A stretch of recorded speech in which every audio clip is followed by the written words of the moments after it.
उस्मान तारिक है साथ, हमारे उस्मान तारिक के साथ गपशप लगाए। अस्सलाम वालेकुम उस्मान। सलाम। फरेब खान ने जब मुझे देखा तो उसके बाद जाकर उन्होंने मुसद्दिक को बोला कि यार उस्मान तारिक को बोलो कि आप स्किलफुल लो। ये जो आपका एक्शन है और आप जिस तरह आते हैं, ठीक है, यहाँ पे और बॉल करते हैं, ये इधर इतनी जान कैसे आती है? क्योंकि जितना मैंने स्पिनर्स देखे, एक तो 3 कदम। दूसरी बात रही मेरी, तो मेरा एक स्पेशल से ये है कि मैं ब्लेस्ड हूँ। दूसरी बात रही मेरी, तो मेरा एक स्पेशल से ये है कि मैं ब्लेस्ड हूँ कि मेरे हाथ में मतलब यूजुअली लोगों की एक ही होती है ना कोनी, जी, मेरे 2 हैं। अच्छा जिसकी वजह से मेरा हाथ स्ट्रेच नहीं हो रहा। अच्छा। तो वो एक ऐसी चीज़ है कि मुझे लगता है कि मेरे इस बॉलिंग में जो करिश्मा जो नज़र आती हाँ, है, हाँ। तो समवेयर मतलब ये बेस्ट चीज़ों की वजह से है। दिस इज ट्रू के 2 कोनियाँ हैं? जी, नहीं, ये ऐसे नजर आती है गिरी आती। ये एक ये हो गया अच्छा और एक ये हो गया। अच्छा, ठीक ठीक ठीक है। तो अब मतलब ये ब्लेसिंग है, मेरा हाथ स्ट्रेट नहीं हो रहा। हाँ, मतलब मैं जब बड़ा हो रहा था तो उस टाइम ये सोचता था कि यार अल्लाह मुझे क्या टेढ़ा बेड़ा पैदा कर दिया है। अच्छा, उस टेढ़ेपन ने क्या कर दिया? उससे ब्लेस कर दिया मुझे। यार ये मतलब देख रहे, एक जबरदस्त मैसेज भी है वैसे यार। जी। ये इंसान को जिस हाल में होना है ना, जिस हाल में वो होता है, उस पे अल्लाह का लाख लाख शुक्र अदा बेशक। करे, क्योंकि आपको नहीं पता होता कि यार ये चीज़ आपको कहाँ लेके जाएगी। और यार ये शौक कर गया मुझे लड़का। अच्छा जी, तो ये जो है हाथ में आप जिस तरह कह रहे हैं, और ये एक्शन वगैरह आपने, चले ज़ुहैब खान ने तो ख्वारी की, असलम कुरैशी की आपने बात की, मैंने बहुत नाम सुना है उनका भी, लेकिन मुझे ये बताए कि जो आपका एक्शन है वो तो नेचुरल आया है ना। जी। ये एक्शन जो आया, ये आपने इसके लिए मेहनत की कि नहीं, बस ये वो कहते हैं ना कि नेचुरली ये चीज़ थी? देखिए जो कि एक फ्रेम होता है, वो फ्रेम नेचुरली बिल्ड था। अब उसके ऊपर लेट्स सपोज आप बोलो कि टाइल्स लगाना, सारी फिनिशिंग करना, वो हर चीज़, तो वो कोच का किरदार होता है कि आपने क्या क्या करना है। मतलब मैं आज तक इस बॉलिंग में अब भी मैं अपने कोचेस से लगाऊं, पूछता हूँ कि क्या कमी है, और अभी भी कमी है, अभी भी वो सिखा रहे हैं। अभी मतलब रमज़ान चल रहा है तो हम आते हैं 2 बजे 1 बजे और लगे रहते हैं। तो मतलब अभी भी कमी है। बिसाइड दैट मतलब लोग समझते हैं कि यार मैंने चीज़ कर लिया, लेकिन अभी भी बहुत कमी है जो कि मुझे सीखना होगा आगे भी चल के। मतलब रिमाइंड कराता है मुझे कि यार आपके ये बेसिक पॉइंट्स जो है ना वो मिसिंग थे इस बॉल पे, एवरी सिंगल बॉल पे। तो द थिंग इज़ के स्किल सब कुछ मौजूद है, डायरेक्शन वो देते हैं।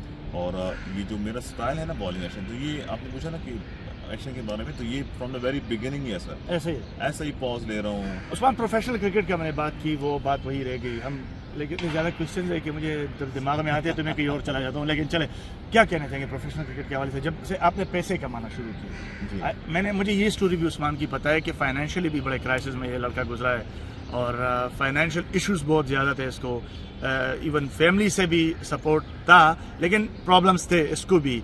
इसको इंशाल्लाह भी दिन ब दिन ओवरकम करता जाएगा, और ओवरकम किया भी है। तो इसके बारे में भी थोड़ा सा, ये professional cricket about the finances, इसके बारे में थोड़ा सा बात। देखिए मैं अक्सर बोलता था दोस्तों को कि मजदूर पूरा दिन मजदूरी करके घर जाके 1000 रुपये ले जाता है।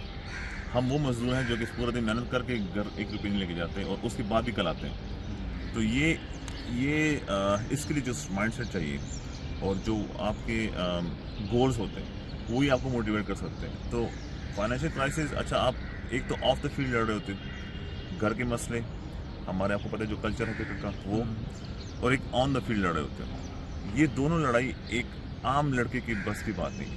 तो आपको एक ऐसी कंपनी चाहिए होती है जो कि आपके माइंडसेट को इतना मजबूत करे, एज ए सेट कि आपने बुलेट प्रूफ कोकून बनाना ही है। अगर ये नहीं बना तो you can be able to become a known personality in the world. तो जो प्रोसेस होता है ना, आप देख लो कि जो भी इस दुनिया में लेजेंड बना है, तो उन सब के प्रोसेस सेम है, सिर्फ सिनेरियो चेंज है। सिनेरियो चेंज मतलब कि फेसेस चेंज है, कैरेक्टर चेंज है, लेकिन किरदार सबका एक ही था। सब ने हॉर्डलशिप, सब ने नेसेयर, सब ने ये वर्ड्स सुने हैं कि यार ये पागल है। आपने अगर ये अल्फाज नहीं सुने अपनी लाइफ में कि यार ये पागल है, तो आप नहीं बन सकते। तो ये फाइनेंशियल क्राइसिस का ये प्रोसेस मतलब होता रहता है हर प्लेयर के साथ। ओवरकम करने के लिए आपके पास एक ही रास्ता है कि अपने आप को उठा के रखो, यू हैव टू पेनिट्रेट। तो अब मैंने 7-8 साल लगा ली, तो मुझे जाके रिजल्ट एकदम से मिला। समटाइम्स मतलब किसी को बैम्बू ट्री की तरह मिलता है, 6-7 साल कुछ नहीं होता, एकदम से उग जाता है। किसी को जल्दी मिलना शुरू होता है। लेकिन इसमें मेन चीज़ मैं आपको एक बताना चाहूँगा कि ये मैसेज देना चाहता हूँ, नाम आना, पैसा आना और उसके बाद मेहनत करना, तो वो आपको लेजेंड बना सकती है। नाम आया, पैसा आया, सब कुछ आया, और उसके बाद जो फील कर लिया आपने, मतलब और लिटरली वो मेहनत वहीं पे छोड़ दी तो बस बात खत्म हो गई। Depends on the hunger. हमने प्लेयर्स देखे यार, हमारी टीम से कुछ ऐसे प्लेयर्स खेले हैं कि हमने उनको ऐसी जगह पे देखा है कि हम शायद अफरीदी के साथ उनको कंपेयर करते थे, हम विराट कोहली के साथ उनको कंपेयर करते थे, कहाँ चले गए। अब आज कल हमें उनके हालात पता है कि उनके हालात क्या है। चले, ये तो हो गई बात प्रोफेशनल क्रिकेट की। प्रोफेशनल क्रिकेट अमेरिका में क्या करते हैं आप, यूएस क्यों जाते हैं आप? यूएस तो मैं गया था क्योंकि मुझे यहाँ पे मौका बड़ा नहीं मिल रहा था। मैंने 2-3 साल लगातार टॉप परफॉर्मेंसेस की, जो कि ऑन द रिकॉर्ड है, but I couldn't able to get the proper, मतलब वो चांस नहीं मिला था जिसमें मैं बता सकूँ, शोकेस कर सकूँ। ठीक है। तो then after like financial crisis भी थे, तो मुझे सोचा कि यार मैं यूएस जाके 2 महीने जाके कुछ ना कुछ अर्निंग्स करके फिर से बात, मतलब तो ये प्लान से मैं गया वहाँ पे। नाइट राइडर का नाम मैं लेना चाहूँगा, अब्दुल्ला पुलानी, मोहसिन लेग स्पिनर जो है, Exactly, वो मोहसिन व्हाट अ ग्रेट अच्छा बच्चा है। हाँ बहुत तो they help me out. Musaddiq Ahmed ने मेरे लिए किया, क्लाइवेन काउंटी ईगल्स से मैं वहाँ पे गया, खेला, तो वहाँ पे खेल के उसके बाद प्लान्स तो ये थे कि मुझे वहाँ पे सेटल होना है। I wasn't planning to come back, लेकिन फिर मैं बताऊँगा कि एक ही इंसान है, एक ही वाहिद इंसान है जिसने बोला कि उस्मान तारिक आ जाओ, मत जाओ, आ जाओ नहीं, जाओ ही मत। अच्छा जाओ ही मत। तो आई वाज लाइक कि ज़ुबैर भाई कैसे ना जाऊँ, मतलब यहाँ पे खिला नहीं रहे और पैसा चाहिए क्रिकेट खेलने के लिए। तो इवन ये कि मुझे मेरे असम कुरैशी जो पहुँचा, उन्होंने भी बहुत फोर्सफुली बोला कि no more cricket in Pakistan, just leave. तो वाहिद एक बंदा था, और मैं जब वो कहता था तो मुझे लगता कि यार ये मजाक कर रहा है मेरे साथ, या तो ये मेरा अच्छा नहीं जा रहा, या तो ये मजाक कर, but he had the believe.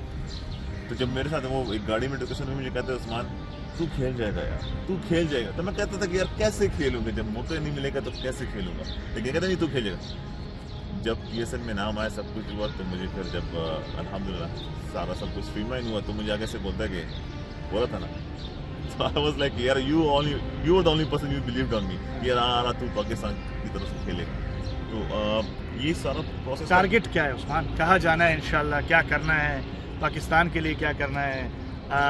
चले पीएसएल तो अभी आपको फ्रेंचाइज छोड़ेंगे नहीं, वो तो अभी एक दूसरे के साथ लड़ेंगे उस्मान तारिक को पिक करने के लिए इंशाल्लाह। तो टारगेट क्या है, इसके बारे में बताए, गोल्स क्या है आपके? सर मुझे दुनिया चाहिए। अच्छा, मुझे पूरी दुनिया चाहिए, मतलब I don't want to be the person कि वो पाकिस्तान स्टार लगा ले और फिर then you know fade away. मुझे एक ऐसा नाम बनना है जैसे कि अफगानिस्तान का राशिद खान, वेस्ट इंडीज़ का नारायण, इंडिया का ऐशवर्य, पाकिस्तान का अजमल के बाद मैं चाहता हूँ कि मैं नाम हूँ। माशाल्लाह, बहुत ही ज़बरदस्त बात की। गूज बम्स भाई, गूज बम्स थोड़े थोड़े बाल मेरे ऊपर खड़े हुए हैं। Usman, one last question and a very very important, और ये लोग चाहते भी हैं। क्वेटा ग्लैडिएटर से अचानक ड्रॉप हुए, सस्पेक्ट नहीं हुआ एक्शन आपका, लेकिन आपको भेजा गया कि यार इसको ज़रा चेक किया जाए, हमें थोड़ा सा लग रहा है कि एक्शन में फ़र्क है, एक डिलीवरी ऐसी है कि उसमें हमें लगता है फ़र्क है। फिर एक न्यूज़ आई, उस्मान तारिक 14 दिन के लिए जो है ना बैन। उसके बाद शेन वॉटसन का गुस्सा आया, उसने बात की कि यार ये क्या गप है, पीसीबी पे चढ़ाई की उसने। फिर सडनली यू कम बैक, आए आप, ठीक है जी, हमने शुक्र अल्लाह का अदा किया कि यार उस्मान वापस आया। इस एक्शन को ज़रा क्लियर और साफ़ सुथरा कर दे कि इन लोगों को समझ आए। ऐसे हुआ कि काफ़ी थ्रेटनिंग बन गया था मैं वहाँ पे। कराची किंग्स को जीत चाहिए थी और क्वेटा की हार उनको चाहिए थी, तो क्वेटा हारेगी तो कराची जाएगी। तो उन्होंने उस मैच में उनके जो कोच थे वो कंटिन्यूसली जाते थे और रेफरी को पोक कर रहे थे, ये एक्शन ठीक नहीं है, ये एक्शन ठीक नहीं है। वो पोक करते करते, क्योंकि ऑन द फील्ड अगर अंपायर मुझे कॉल करता तो वो एक समझ आती है, लीगल तरीका ये होता है कि आपको ऑन द फील्ड बोलता कि यार यू सस्पेक्ट और you just throwing the ball. उन्होंने बॉले में कोई फाइंड आउट उनको नहीं, कुछ नहीं मिला। रेफरी ने उन्होंने पोक किया। आपको पता है कि ऑफिस है कि यार हमारे पाकिस्तान कल्चर में ये होता है कि एक हमारे से बच्चा जब आता है, लड़का आता है तो अचानक जाके आगे अटैक करके वाला किस्सा है, तो फिर तो मसला होगा ना। तो फिर उन्होंने जब पोक करते करते तो उन्होंने मैच के बाद जाके उन्होंने सस्पेक्ट का बोला कि सस्पेक्ट हमें नजर आता है। मैं जब एनसी गया तो मैंने उनसे पूछा कि मेरे कौन सी डिलीवरी, मतलब दूसरे ओवर की तीसरी बॉल या चौथे ओवर की लास्ट बॉल, कौन सी बॉल पे मैंने जर्क किया है। तो उन्होंने आगे से रिस्पॉन्स में बोला कि जी हमारे पास जो आया हुआ है तो इसमें लिखा गया कि he is a suspect bowler, मतलब दे डिडंट डिफाइन की क्विक डिलीवरी। और आईसीसी के रूल्स के मुताबिक ये बोला जाता है कि यू हैव टू डिफेंड, जो आपने बोला है कि यार ये इस बंदे में सस्पेक्ट है तो you have to defend also कि यार ये कौन सा बॉल था, क्या किया इसने, कैसे किया। तो उनके पास कोई क्लू नहीं था। तो फिर मेरे डॉक्टर ने चेकअप किया। अच्छा। उन्होंने कहा कि आपके पास तो बायोलॉजिकल इशू है, आपका हाँ। हाथ तो स्ट्रेच ही नहीं होता। तो उन्होंने फिर जब मेरा टेस्ट किया तो उस टेस्ट में ये रिपोर्ट आया कि मेरा हाथ 13 डिग्री से अबव जाता ही नहीं है। तो डॉक्टर ने बोला कि 2 डिग्री और भी मार दे, 15 पे पहुंच जा। 15 पे पहुंच जाए, 2 डिग्री तेरे पास ऑप्शन है। अच्छा। मैंने डॉक्टर को बोला कि सर मेरे पास तो ऑप्शन है लेकिन 13 से ऊपर जा ही नहीं जा ही नहीं रहा, तो क्या करूं, हाथ ही टेढ़ा है। तो फिर जब क्लियर हुआ वापस आया, और ऑनेस्टली वॉटसन ने एक बात बड़ी खूबसूरत बताई जो कि मैं मतलब चाहूंगा कि हमारे व्यूवर्स देखें सुने। आप इस तरफ भी थोड़ा सा मूव हो जाते हैं कि अरबाब नियाज स्टेडियम भी लोगों का नजर आए कि यार अरबाब नियाज स्टेडियम में क्या चल रहा है, क्योंकि इसको आप एक्सप्लेन नहीं कर सकते कि क्या हो रहा है क्या नहीं हो रहा। जी जी, और वॉटसन की बात करें जी। तो वॉटसन का ये सीन था कि इस तरफ चलते हैं। जी जी, आ जाए। वॉटसन का ये सीन था ना हाँ। कि वॉटसन ने बोला कि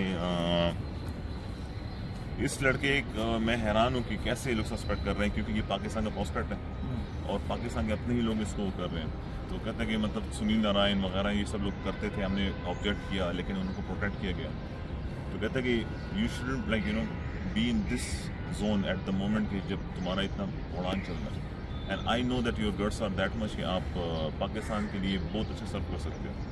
तो कहते हैं कि आपके अपने ही सर, तो वो उस टाइम मुझे ये बात थोड़ी फील हुई कि यार देखो एक पराए मुल्क का बंदा इतना मुश्किल स्टैंड लेके मुझे इतना सपोर्ट कर रहा है, मेरे लिए फील कर रहा है। और मेरे अपने नेशन जो कि जिनको चाहिए था कि मुझे बक करते मुझे सपोर्ट करें, सब बैक करें। लेकिन प्रॉब्लम ये है कि हमारे इस कल्चर को थोड़ा सा मतलब सीखना है कि how to give values to our national stars, हमारे और अपकमिंग स्टार्स और इमर्जिंग स्टार्स। एग्जैक्टली।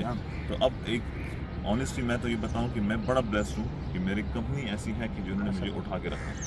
वरना मुझे व्हाट्सएप पर कहते हैं कि यार इस टाइम पे तो लड़के रोते हैं, आप कैसे हंस रहे हो। तो मैं कहा जी मैं ऐसे प्रोसेस से होके आया हूँ कि मेरे लिए मेरे कोच बोलते हैं चाय पानी है, तो ये चाय पानी है। तो like I am ready to face anything anywhere, और कोई भी सर्कमस्टेंसेस होते हैं। तो वो बेसिकली प्रोसेस की वजह से मैं मेंटली इतना स्ट्रॉन्ग हो चुका कि मुझे कोई चीज़ बॉदर नहीं करे। उस्मान ने जिस तरह बात की, मुझे लग नहीं रहा था ये इतना लंबा जाएगा इंटरव्यू। मैं क्योंकि जिस तरह हमने यहाँ पे मैनेजमेंट के साथ बात की तो उनको हमने कहा कि 10 मिनट हमें चाहिए होंगे उस्मान के, ज़्यादा नहीं चाहिए। लेकिन मुझे लगता है कि 10 मिनट से बात जो है ना ऊपर चली गई। Usman, wish you very best of luck. पता है मैं तो अपने प्रोग्राम में ये कहा जब इसने 2 मैचेस खेले, मैं उस्मान आपके सामने कहना चाहूँगा क्योंकि हो सकता है आपने वो प्रोग्राम नहीं देखा हो। मैंने अपने शो में कहा 2 मैचेस अब ये खेला, इसने तबाही मचा दी। मैंने कहा एक भी तीसरा PSL मैच आपने इसको भी नहीं खिलाना, इसको बिठा दो, इसको छुपा लो कहीं और सीधा इसको अपने साथ वर्ल्ड कप लेके जाओ। लेकिन मैंने शाहीन को ऑनर ये रिक्वेस्ट की कि यार इस पे स्टैंड लो, इसके पास जाओ, इसको कहो कि भाई मोइन भाई को कहो, इनको कहो कि यार आपने तीसरा मैच खेलना ही नहीं है, दुनिया से इसको छुपा के सीधा US इसको लेके जाओ और ये लड़का हमें पाकिस्तान को वर्ल्ड कप जिताएगा। ये मेरे अल्फाज थे आप हैं, और इंशाल्लाह ऐसा होगा। अगर अल्लाह ने इसको मौका दिया तो ये लड़का हमें वर्ल्ड कप जिता सकता है। आई नो हमारे बारे में ये कहा जाता है कि इट्स टू अर्ली, लेकिन ये कोचेस जो बैठे हैं, इनका एक प्लेयर था नाफे, इसके बारे में अगर बात करूँ बहुत जल्दी उसको पाकिस्तान खिला रहे थे। हमने खुद बात की कि नहीं यार इट्स टू अर्ली, वो बैट्समैन है, कभी कभार फ्लूक होता है, कभी कभार आपके जो वो पॉइंट्स वीक पॉइंट्स जो नज़र नहीं आते।